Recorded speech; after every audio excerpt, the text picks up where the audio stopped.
يوحنا 9. وهو معدي شاف واحد أعمى من يوم ما اتولد، فتلاميذه سألوه وقالوا: يا معلم، مين اللي عمل خطية خلته يتولد أعمى، هو ولا أبوه وأمه؟ يسوع رد: لا هو عمل خطية ولا أبوه وأمه، لكن عشان اللي بيعمله الله يبان من خلاله. إحنا لازم نعمل الأعمال اللي الآب بعتني عشان أعملها طول ما الدنيا نهار. جاي ليل محدش يقدر يعمل فيه حاجة. طول ما أنا في العالم أنا نور العالم.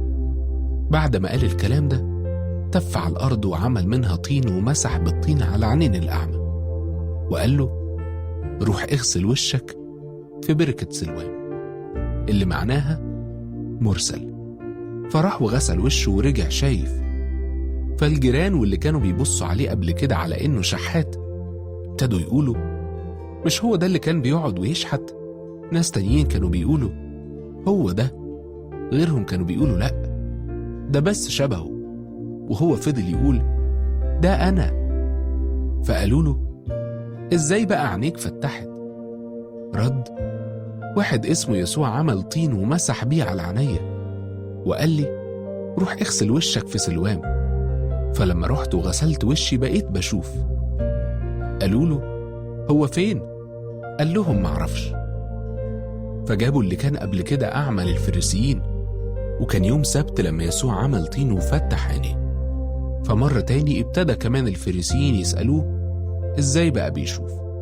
فقال لهم: حط طين على عينيا وغسلت وشي ودلوقتي بشوف.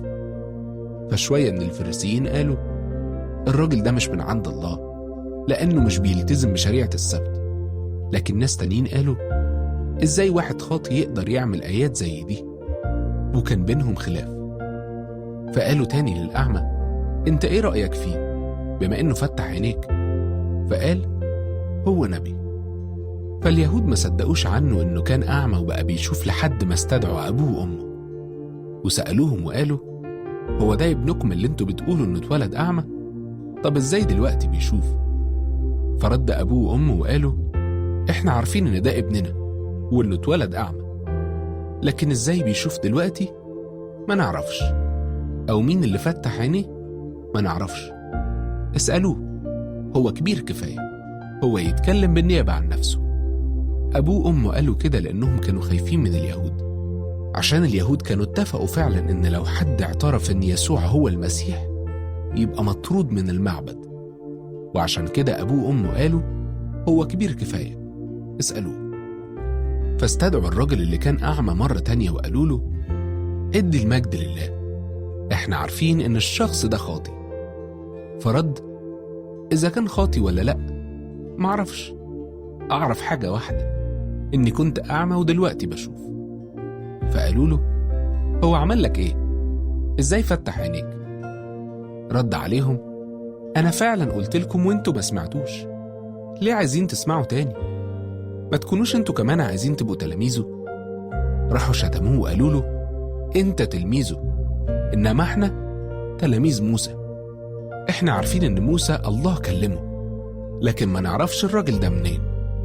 رد الراجل وقال لهم: دي حاجة عجيبة، انتوا مش عارفين هو منين مع انه فتح عينيا. احنا عارفين ان الله مش بيسمع للخطاة، لكن لو حد بيتقي الله وبيعمل مشيئته فده بيسمع له. محدش سمع ابدا ان واحد فتح عينين شخص مولود اعمى. لو ما كانش الراجل ده من عند الله ما كانش قدر يعمل حاجة. ردوا وقالوا له: انت كلك اتولدت في الخطايا وبتعلمنا؟ وطردوه بره. يسوع سمع انهم طردوه بره، فلما لقاه قال: انت مؤمن بابن الانسان؟ الراجل رد وقال: هو مين يا سيد عشان اآمن بيه؟ يسوع قال له: انت خلاص شفته، وهو بعينه اللي بيتكلم معاك. فقال: أؤمن يا سيد، وسجد له. ويسوع قال: أنا جيت للعالم ده عشان أفصل في الأمور، عشان اللي ما بيشوفوش يشوفوا، واللي بيشوفوا يبقوا عمي. شوية من الفريسيين اللي كانوا معاه سمعوا الكلام ده وقالوا له: ما نكونش احنا كمان عمي؟ يسوع قال لهم: لو كنتوا عمي ما كانش يبقى عندكم خطية، بس دلوقتي انتوا بتقولوا احنا بنشوف، فخطيتكم باقية.